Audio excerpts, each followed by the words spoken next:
In the desolate town of Al-Mansoura, nestled deep in the Saudi Arabian desert, an eerie silence loomed like a curse.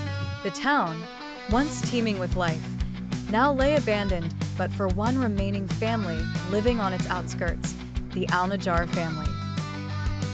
Hadi Al-Najjar, a stubborn and superstitious man, refused to leave the land he believed was protected by his ancestors' spirits. His wife, Layla, and their teenage son, Sami, were less convinced but far too loyal to abandon him. One fateful night, a sandstorm of biblical proportions descended upon Al-Mansoura. Hadi, Layla, and Sami huddled inside their old stone house, the wind howling like the wails of 1,000 ghosts. Candlelight flickered, casting grotesque shadows on the walls. Hadi was reciting prayers, clutching an ancient talisman that had been in his family for generations. Suddenly, the wind died down, replaced by an oppressive stillness. The air felt thick, as if the atmosphere itself was holding its breath. Layla gasped, grabbing Sami's arm.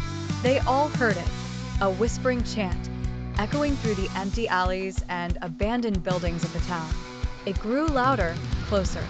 Hadi stood up, his eyes wide with both fear and determination.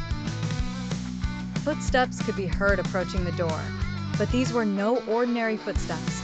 They sounded like something, was dragging itself through the sand. The door creaked open, though no hand touched it.